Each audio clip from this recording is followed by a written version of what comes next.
Good afternoon, friends. Well, yesterday I heard a very bad news about a gross accident in which a very promising, bright entrepreneur, and when it comes to economic predictions and stock trading and industrial development and so many other issues, like a multifaceted, brainy, a promising personality in the Indian economic scenario, so Cyrus Misty, who was ex-head of Tata Sons, got killed in a very unfortunate, tragic accident yesterday afternoon.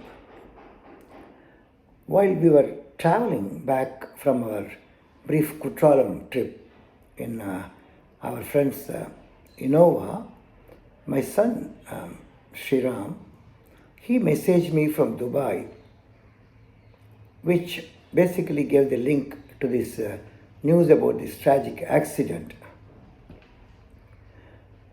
The reason I thought I should bring this up for discussion today is how I feel about the safety of seat belts.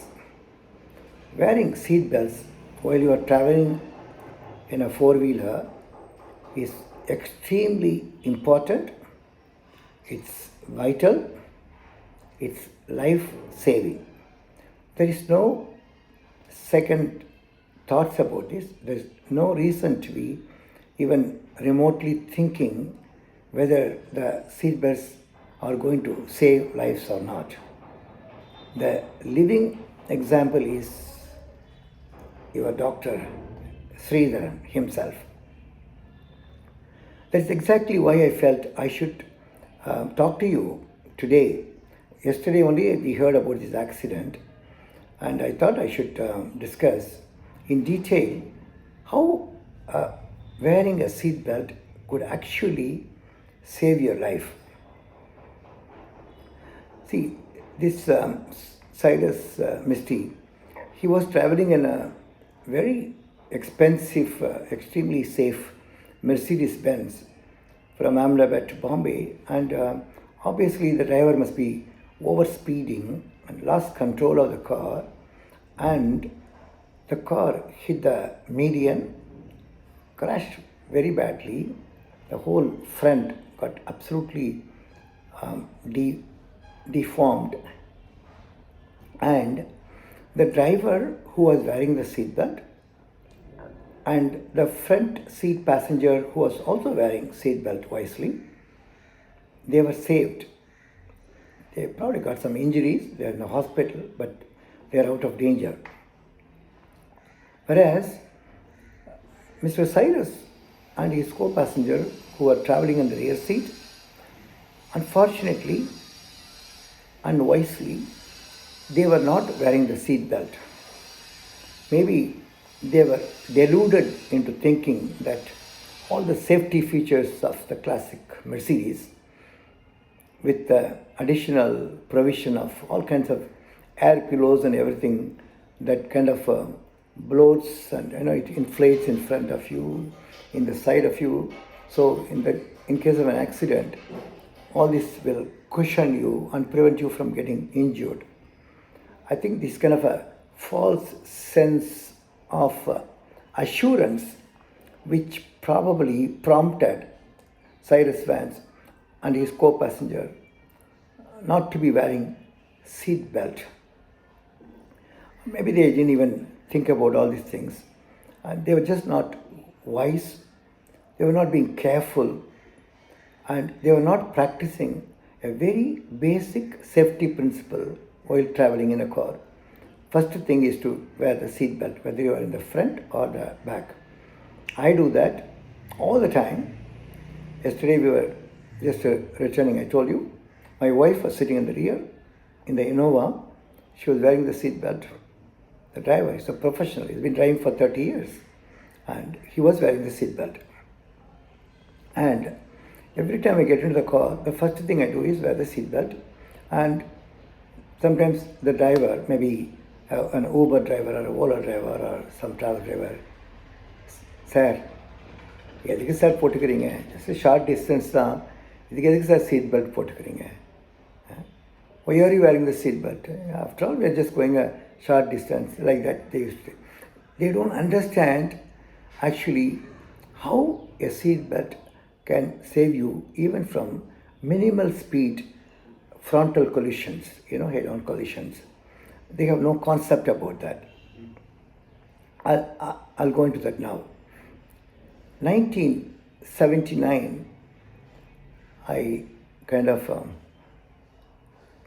went to USA. That's the first time I went to USA for my studies and training and other things. 79 February, that's the time I landed there. And a few months later, I bought a car. There, a car is a necessity. It's not like really a luxury. There's no public transport in many places. So you have to have a car. I bought a car after going through proper driver's training course, getting a license, not by giving money, sitting from home, people are getting license. You cannot do that in USA. So you have to go through rigorous driving lessons and pass all the written and the practical test and then get the license. I got the license. I bought a used car because, you don't want to be messing around in a brand new car. So I got a tanker. It's more of a tanker than a car. It's a huge 4-door Pontiac Catalina, probably weighing a couple of tons. Huge piece of metal.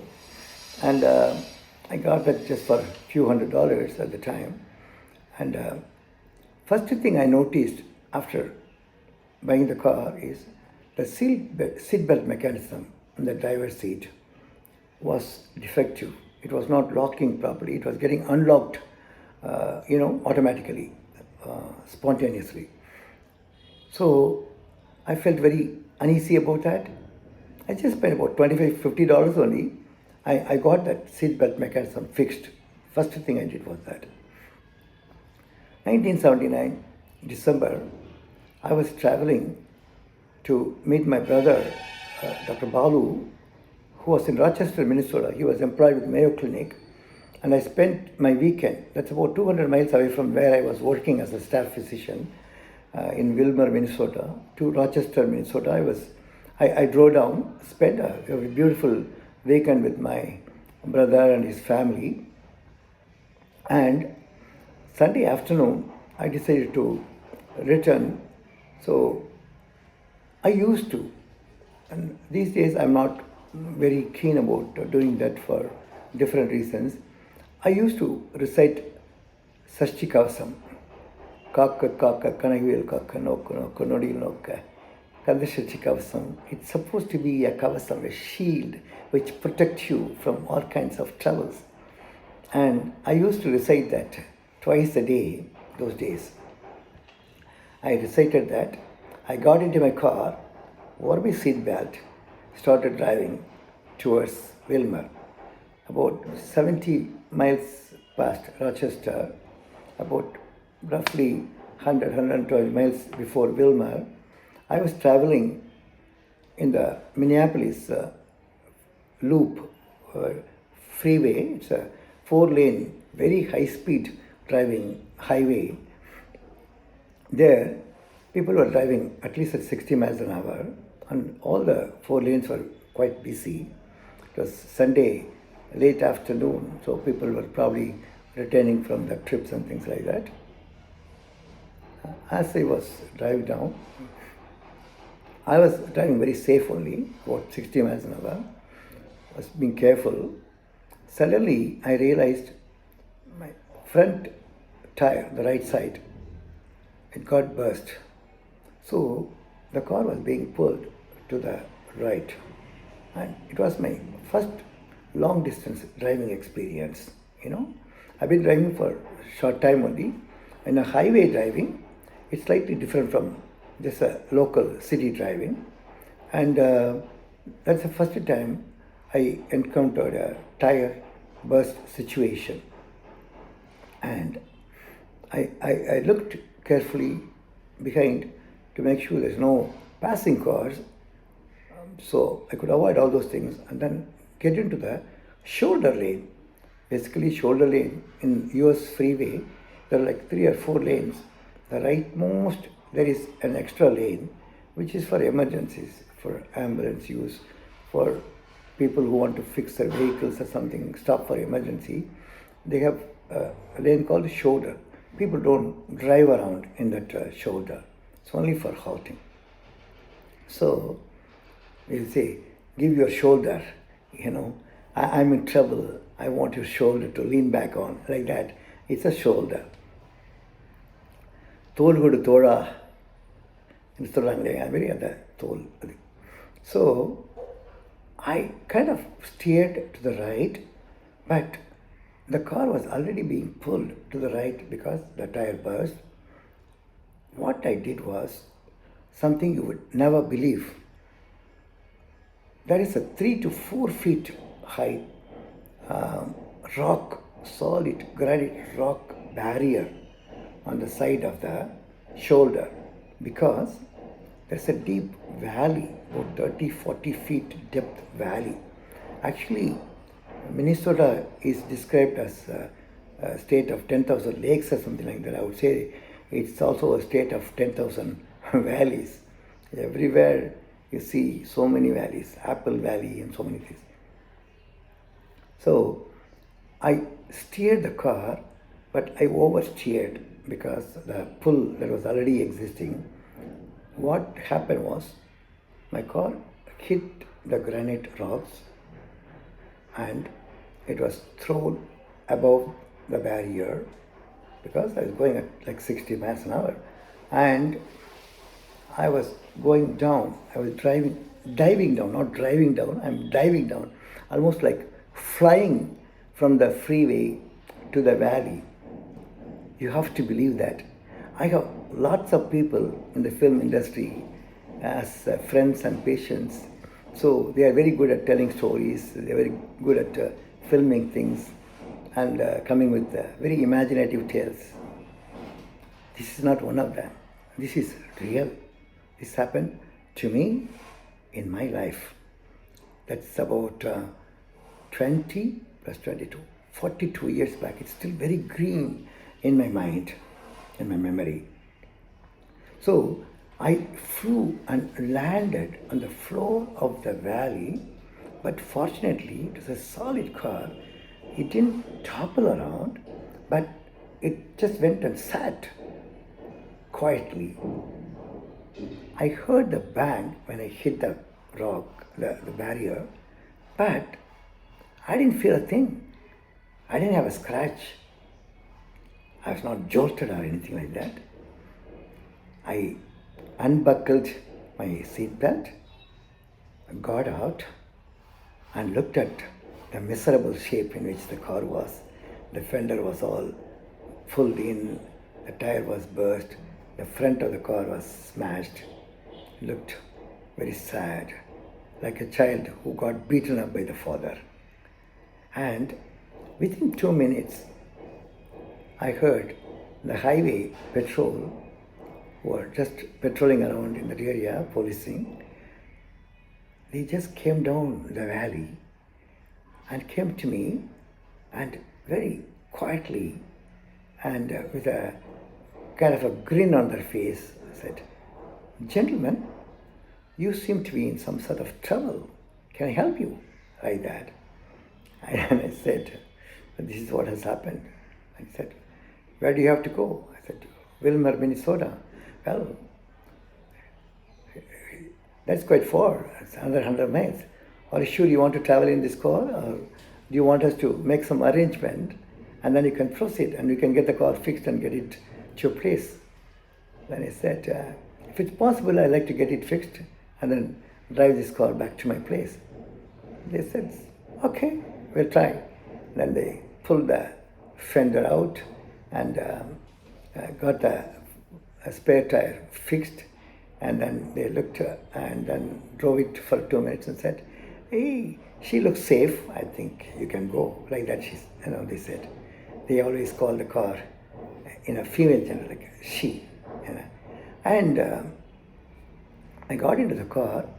I was a little bit shaken, but I was still quite brave, adventurous. 44 years back, I think it was younger blood than what I have right now. So I drove the car all the way to Wilmer. And I was just thinking, if I did not have the seatbelt fixed, if I was not wearing the seatbelt, I would have been dead instantaneously. The speed I was going, when I hit the side rock, immediately you'll be kind of pushed towards the steering. Your chest will hit the steering. You can have a cardiac tamponade. You can have, smash against the windshield, have head injury. I don't want to go into very gruesome details about what can happen if you're not wearing the seatbelt. Suffice to say that if you're not wearing the seatbelt, you'll be dead in an accident like this. Small, minor accidents, maybe you'll escape with injuries, but in accidents, like high velocity accidents, head on things, and then things that happen to me like that, definitely there is no chance that you could survive the accident unless you are wearing the seatbelt. Seatbelt is very, very, very essential. You can never underestimate the safety of the seatbelt. Kindly, people who listen to this, make it a habit to start wearing seatbelt. Seatbelt is not just to escape from the police. It is to escape from death. You have to realize that. I see people buckle up, and once they lose sight of the police, they unbuckle. No, that's a very wrong thing to do. It's an insane thing to do. And I think, we should exercise caution when you are traveling. And easiest thing, simplest thing, the most basic thing that you can do is wear the seat belt. And my life, my story is a very, very strong example of how you can be saved by seat belts. I'm sitting in front of you, giving this talk in YouTube, sharing details with you with a happy face, just because I was wearing the seat belt. You always wear two things when you're traveling. You wear your seat belt. Even when you're not traveling, always wear one more thing. Wear a smile. That's important. That also saves lives. Take care. We'll chat again. Bye.